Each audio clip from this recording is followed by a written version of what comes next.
Hi everyone, this is Miss Lasar, and today I'm going to be teaching you about aquatic ecosystems. Let's start with some aquatic organisms, plants and animals. We can divide them into three categories based on their movement and where they live. Our first category are the floaters. These are plankton. These are floating organisms, both plants and animals, that are just pushed along by the waves and currents, and they do not have the capacity to swim against that in any meaningful way. We've got both phytoplankton, plants, and zooplankton, animals, in our plankton category. Next, we have our swimmers, the nekton. Nekton are all animals, and they are the swimming organisms in the ocean. And finally, we have the organisms that aren't in the water column. They're down at the bottom surface, the benthic zone of whatever body of water we're looking at. And those are the benthos. These are the organisms living on the ocean or lake or river floor, the benthic zone. And they could be animals like starfish or worms or snails. They could be plants like rooted seaweed like kelp. There's a mix of organisms in our benthos category. Next, let's talk about our aquatic characteristics. These are different things that we could measure that vary over the water column. So let's draw a water column. Here's our water surface.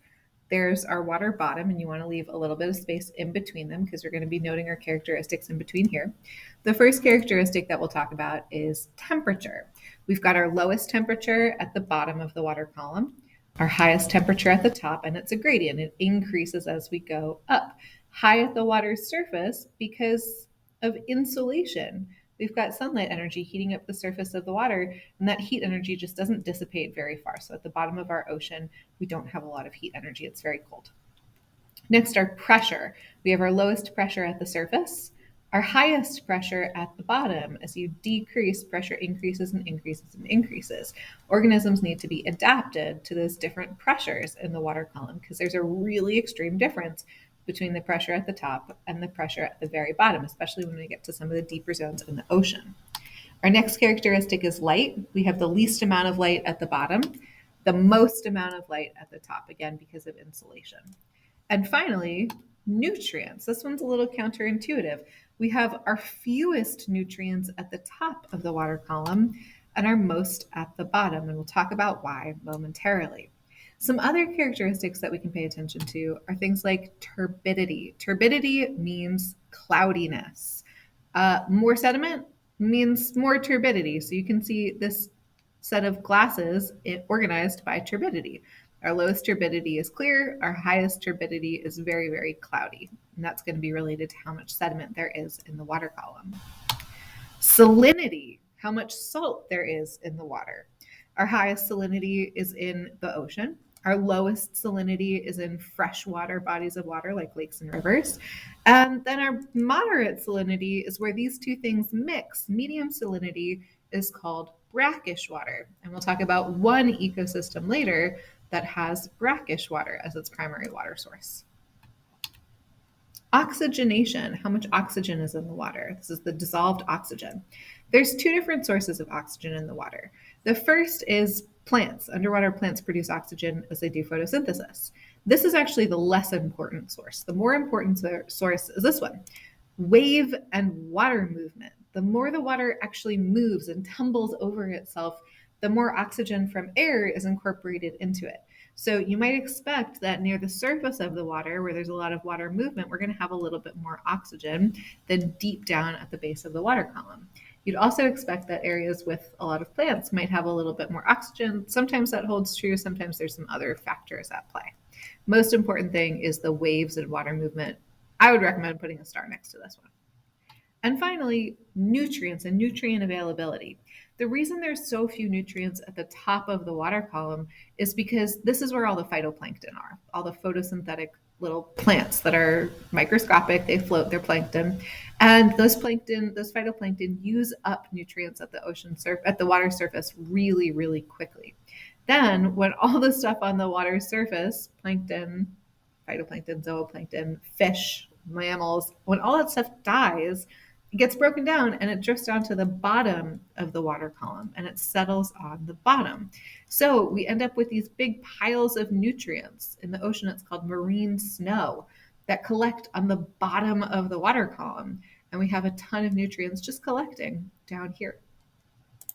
The next thing we're going to talk about is our first set of zones, the ocean. We'll do ocean, then lakes, then rivers. So our ocean zones need to be drawn on an ocean. Here's how you're going to draw your ocean. Draw something that looks like this wiggly line. We've got a gentle slope and then a steep drop off and then a pretty steep drop off. And then we have a trench down here and then it levels back out again. This is a profile of the ocean. And across the top, draw a line to indicate the surface of the water. So here's the water surface, and then everything else here is filled with water. And this is the ocean floor, this wiggly line. Let's divide up our ocean into two sections. Our larger section, which starts right at this drop off here, is our open ocean, where it's quite deep. This is also called our pelagic zone, the open ocean or the pelagic zone. Over here, we've got the coastal zone.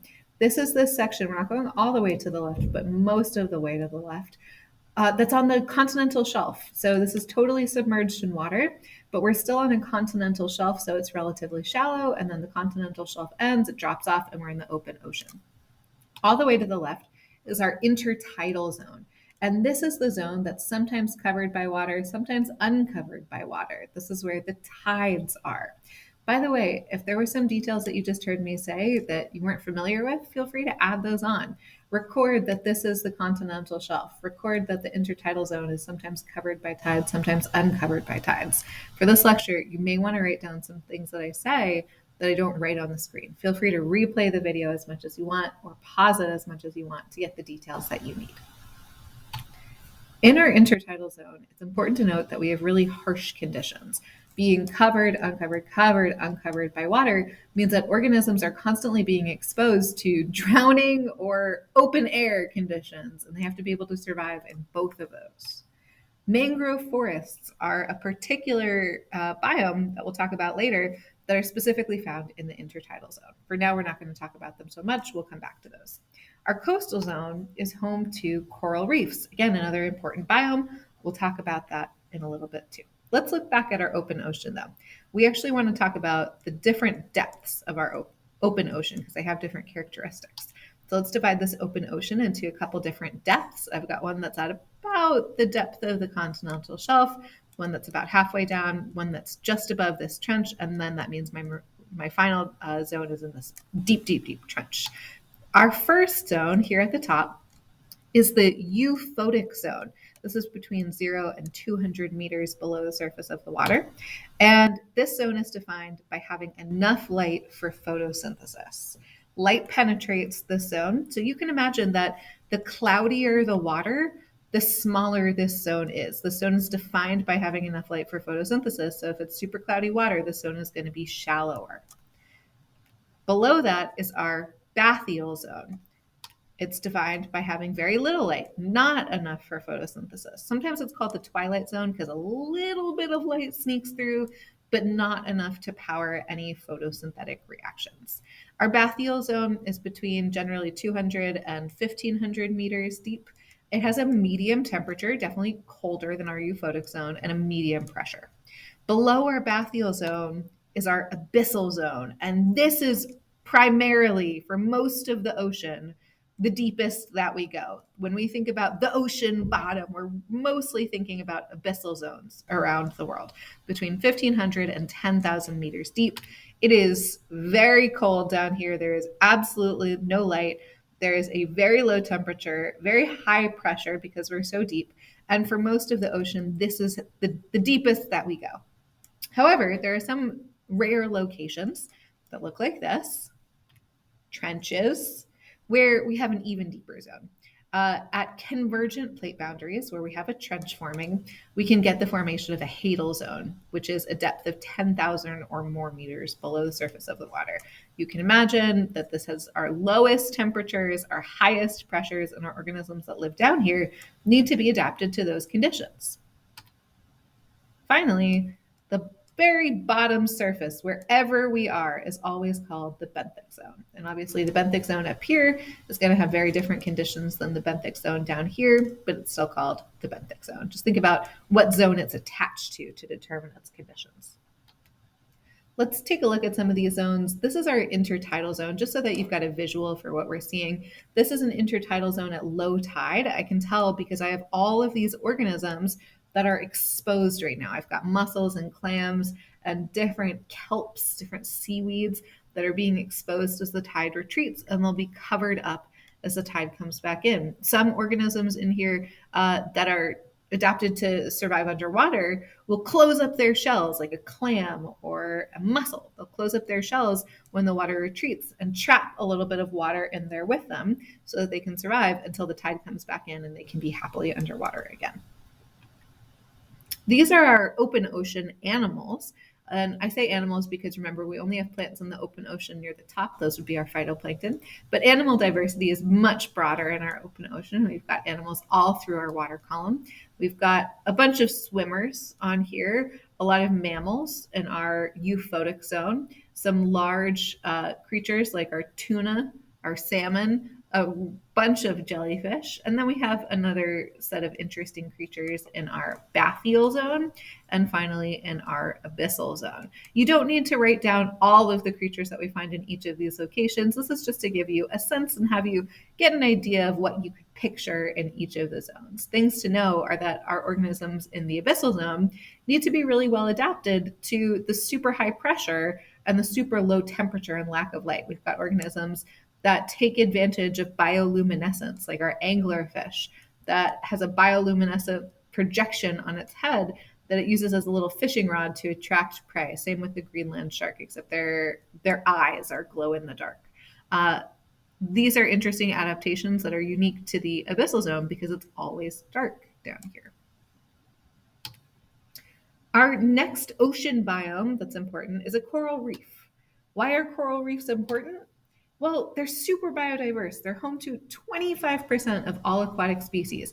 This is wild because they make up less than 1% of the ocean, but they've got more than 25% of all aquatic species. They provide countless niches. That's why they're able to be so biodiverse. And they're home to commercially valuable species like eel, like sharks, like groupers, like corals, like sea snails that we use for commerce, that we use for food, and that we use for things like medicine. In terms of ecosystem services, some key ecosystem services to remember about coral reefs are the tourism revenue that they generate. Remember, an ecosystem service, how does it benefit humans? Generates tourism revenue. And this regulating service, coral reefs provide coastal protection and protect against storms and erosion. As strong waves come in, they hit a coral reef. The coral reef absorbs a lot of its wave energy, and that strong wave does not hit the shore with as much strength, and so it does not erode the shore or cause as much property damage as it may have before it hit the coral reef. Where are coral reefs found? We've got this band between 30 north and 30 south where we find pretty much all of our coral reefs, including some of the major ones. You can see, look at these major hotspots in Southeast Asia. On the top of Australia, we've got our Great Barrier Reef. So why are our coral reefs found here? Well, it has to do with two things. First of all, this is our band that's closest to the equator, and so it has the highest insolation, the most sunlight energy. These are also regions that have shallow continental shelves. Remember, our coral reefs are found in our coastal zones, not in our open ocean, where it needs to be shallow enough for light to penetrate all the way down. We have light penetrating all the way down through our coral reefs, down to the benthic zone. And so we can have corals, which actually are partly photosynthetic, on the benthic zone, on the ocean floor in our coral reef coastal zones. What's interesting is also that we see a lot of coral reefs around warm water pileups due to trade winds. Look over here. Notice that we have coral reefs on the east coast of the Americas, but not on the west coast. And that's because we have our trade winds blowing this way. And so we have our warm water piling up over here, while on this side, we have our trade winds blowing away, which leads to our cool water welling up to replace the water that was lost. And we know we have cold, nutrient-rich water that's rising around here. It's a little chilly. Corals are kind of sensitive, and so it is not quite warm enough for our coral reefs. Our next ocean biome is called a mangrove forest. These are mangroves. Remember, these are in the intertidal zone. You can see pictures of them. They're trees. What are mangroves? They're a variety of salt-tolerant plant species that are found along the intertidal zone. And what's interesting about them is these roots. So they survive in water and they don't get waterlogged because their roots typically extend above the surface of the water. And they've got a variety of adaptations that allow them to survive without getting waterlogged, like normal plant roots would be if they were surrounded by water all the time. Why are they important? Well, similar to coral reefs, they provide coastal protection. Wave energy will be absorbed by the mangrove forest and erosion will be prevented. So we prevent damage from storms and from erosion. And they also support a ton of biodiversity. They're a habitat for aquatic species, for birds. They're incredibly biodiverse land areas as well. Where are mangroves found? Notice how similar this map is to where coral reefs are found. Again, so we've got 30 north is just about here, 30 south is just about here. Most of our mangroves are found between 30 north and 30 south because it's warm enough to support them. There's major overlap with coral reefs. The largest mangrove forest is found in western Bangladesh. It's called the Sundarbans, and it is a massive mangrove forest that spans over a lot of land. Mangroves aren't just found in tiny strips along the coast, they can actually extend onto land as well.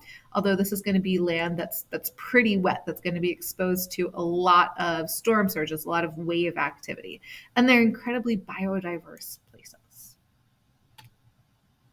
Now let's move on to our lake zones. Oh, I forgot to put animations in here. Let me put in my animations real quick. Okay, we're back and I put in my animations. Our next topic is our lake zones. I want you to draw a lake. Here's how you're going to do it. Draw yourself a nice deep lake with a water surface. And we're going to start by labeling the top zones of our lake. So let's draw a dotted line about a third of the way down, and also some vertical dotted lines at that intersection point where our first horizontal line meets the shore. Okay, so our first zone has actually popped up. We're looking at the littoral zone. The littoral zone is the edge of the lake. I want you to picture looking down on the lake from above and the outer donut, the outer ring of the lake. This would be the area that's fun for wading, where you can walk in and it's not super deep. The littoral zone is part of this top zone of the lake, which is again defined by light. The littoral zone has enough light for photosynthesis, and it's shallow enough for rooted plants to be growing. If you've ever walked into a lake and felt lake weed, those are rooted plants that are getting enough light for photosynthesis. You were probably in the littoral zone. Moving a little bit deeper, but still having enough light for photosynthesis, we've got the limnetic zone. So we have enough light for photosynthesis, but it's too deep for rooted plants to be anchored and still reaching the sun. Then we've got our zones below these two. So anything below these two wouldn't have enough light for photosynthesis. The major zone below that is the profundal zone. The profundal zone is the majority of the rest of the lake. It is too dark for photosynthesis, and it is too deep for rooted plants to get access to light. And finally, we've got our benthic zone, which isn't in the water column. Like we mentioned before, our benthic zone is the lake bottom. This is the solid surface at the bottom of the lake with all of the sediment and all of the dirt and all of the growth stuff and all of the worms. That's our benthic zone. We divide our lakes up into two categories, and I'm going to show you pictures of each based on their nutrient levels. An oligotrophic lake is a nutrient-poor lake. It's low in nutrients. And a eutrophic lake is a nutrient-rich lake. It has a ton of nutrients. Let me show you some pictures of all things lakes. Here's an oligotrophic lake with very few nutrients. You can tell it has very few nutrients because of how beautiful, blue, and clear it is. This is actually a sign that it can't support a ton of life. If it could, we would see a lot more algae, a lot more green stuff interrupting this clear blue water. So we're actually not going to find a ton of biodiversity in our oligotrophic lakes. We're not going to find a lot of organisms, plants or animals, because it's really low in nutrients. These oligotrophic lakes tend to be our youngest, most recently formed lakes formed by glaciers recently. In contrast, we've got our eutrophic lakes. Just from this little snapshot, I can tell this is a eutrophic lake because of all of the greenery that I see, all of the surface algae that's covering the water, all of these rushes and grasses that are able to grow. A eutrophic lake has a ton of nutrients. It's going to support a ton of plant life, and in turn, that will support a lot of animal life too. So, what's the relationship between these two lakes? Well, a eutrophic lake is a younger lake. These lakes are formed when glaciers scrape on by and form massive divots in the ground and are maybe melting as they go. So we've got glacier meltwater and we've got a new gouge in the land. And there's not a ton of nutrients in there, and they tend to be pretty deep as well. As things die and settle to the bottom of the lake floor, settle into the benthic zone, we end up with sediment building up and building up and building up and building up over time until we have a much older sediment-filled eutrophic lake, because that sediment has a ton of nutrients in it. It's much shallower. It's going to have murky water because of all of the algae and all of the sediment. And we're going to have a lot more plant growth in our eutrophic lake. These are some of the organisms that live in our lake zones. We've got a variety here, as you can notice, of amphibians, of crustaceans, of fish, of some of our benthic zone organisms like our bloodworms. We've got insects, we've got mammals, we've got birds, we have reptilians. We've got a wide variety of organisms that live in our lake zones, and our eutrophic lakes are obviously going to have more biodiversity, including in our animal species, than our oligotrophic lakes. Let's move on to our next zone, our river zones. You're going to draw a river. Here's my river. What I want you to notice about this river is that it curves downward. It starts off narrow, slowly gets a little bit wider, and then it gets a lot wider at the end, and it's also curving down, and that's because there's an elevation change. This top end is in the mountains, and then this bottom is the river mouth, wherever this river empties into, which is usually an ocean, but sometimes it might be a freshwater lake or even an inland sea. Usually it's the ocean though. So our river is divided into 3 zones. Our first zone is the source zone. The source zone is up in the mountains. I want you to picture the most beautiful mountain stream that you can think of. I'll show you a picture in a moment. Our source zone is very shallow. It's very cold. We're high up in altitude. It's very fast flowing because it's so shallow. The water moves really quickly. And also in the mountains, we've got really steep elevation. So it might be dropping down a waterfall really quickly. Got fast flowing water. High oxygenation because of that fast flowing water. Low turbidity, it's very clear. And low in nutrients. Our middle zone is our transition zone. When you think of a river, the transition zone is what you're picturing. It's deep. This is the deepest part of the river. It's a moderate temperature, definitely warmer than our super cold source zone. Has a moderate flow rate, not quite as fast as our source zone, not quite as many rapids. Moderate oxygen because of its moderate flow. Moderate turbidity, we're starting to erode some sediment into our transition zone. We might have some runoff, some tributaries that are flowing into the transition zone, bringing sediment. Moderate nutrients coming in with that sediment. And then finally, our floodplain zone. So this zone occurs when we're really close to our river mouth. And this is where our land itself gets so close to sea level, if that's where our river empties, that the river can't be deep anymore. It has to even out. It's got to spread itself out. We go from a deep river to a much shallower river that's spread over a larger area. It's got a much higher temperature because it's shallow. Since it's shallow, light will penetrate, light will warm it up a little bit more, and we'll have a higher temperature in our floodplain zone. It has a much slower flow.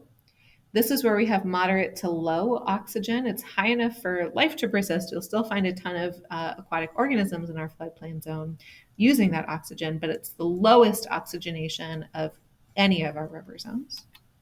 And our highest turbidity. We're going to be flowing over a lot of land that may be covered by river for some of the year, may not be covered by river. We have a ton of sediment at this point flowing through our river. It's our highest turbidity. And so as a corollary, it'll have our highest nutrient load as well. Let's take a look at some of these zones. Oh, finally, there's one other zone that I'll show you a picture of too, and those are our river banks. So all along our river, all the way up, our river banks are called the riparian zone. Here's another picture showing our river and how it starts and changes in elevation. It starts high up in the mountain. And then as it loses elevation, we get more tributaries flowing in, fueling our deeper river in our transition zone. And by the time we get to our floodplain zone, look how flat this is in comparison to where the river mouth empties out. We don't see a huge elevation change here. And so our river gets much windier. It really flattens out. It gets a lot wider. And then down here, we might have something like a delta where all of the sediment flowing down the river gets deposited. We might have some marshes. We're going to have some wetlands around here. And we have our floodplain zone, which is our slower moving sediment filled water. Here's our source zone. Beautiful mountain stream, clear, blue, high oxygen, high movement. Here's our transition zone, our classic river site. This is our deeper river. I can tell it's moving slower because there's not as many rapids. That also is a clue that it's deeper. And I can also see it's a little darker than our source zone, a little more sediment filled, a little more turbid. And finally, our floodplain zone, you can see our river and all of the land that it spreads over. This is literally flooded land. The floodplain zone will sometimes be flooded if the river is higher, and sometimes this area will be dry if the river is a little lower. This is almost certainly a freshwater marsh area that can tolerate all of this freshwater flooding it on occasion. Here's our riparian zone, our riverbanks. And our riparian zone is kind of like our intertidal zone, where if the water is high because it rained a lot, it'll be underwater. If our water is low because there was a drought, it'll be above water. So the organisms, and specifically the plants that live in our riparian zone, have to be both flood tolerant and drought tolerant in order to survive. We see a lot of grasses, sedges, rushes in our riparian zone.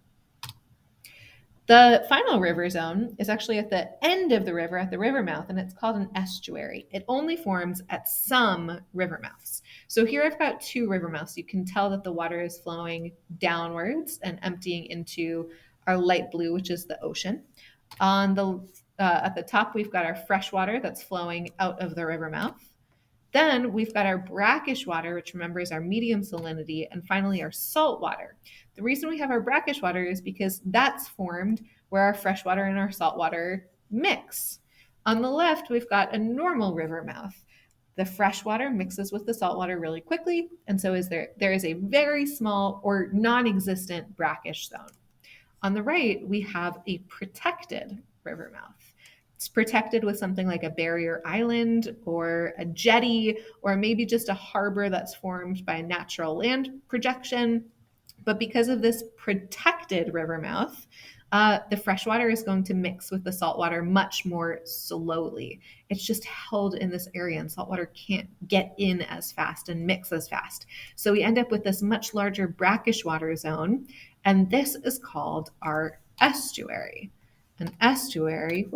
Our estuary is going to be formed in between the river mouth and the saltwater, courtesy of this protection, slowing the mixing of the saltwater and freshwater. Here's a satellite picture of an estuary. You can see the sediment being moving down the river, and you can see the sediment being deposited here. This also helps you track how fast the water is mixing. You can see that it's mixing out here, but there's definitely a lot of sediment that's making its way out.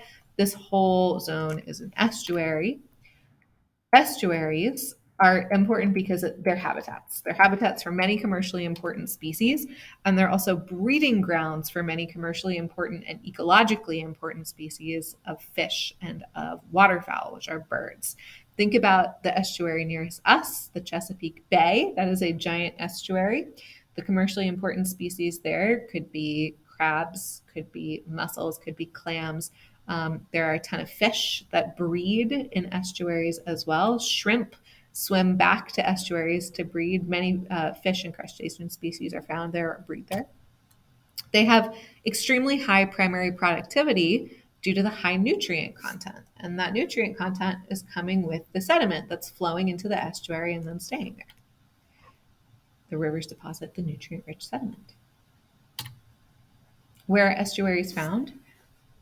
roughly anywhere you find a river. A lot of rivers have a protected section, and we'll see at least a small estuary forming along that protected section before that water mixes with the salty ocean water. The largest estuary in the United States is the one closest to us, the Chesapeake Bay. You can see the protection right here. You can actually see the lack of mixing really clearly on here. When you look at the watercolor, you can see the sediment-rich water coming in through. This is the Potomac River.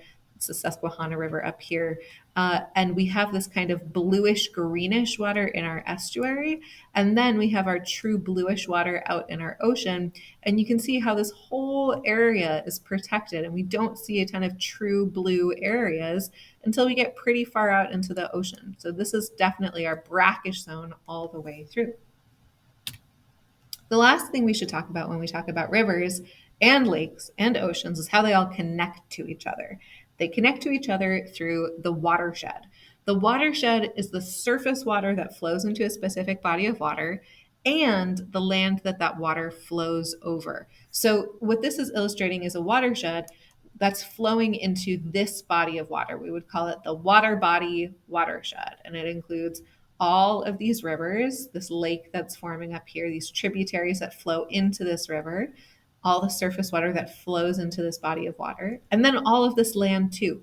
Because anytime it rains or snows on any of this land, because of gravity and the geography of the land, all the surface runoff is going to be flowing into these tributaries and then into this river and then into this larger body of water as well.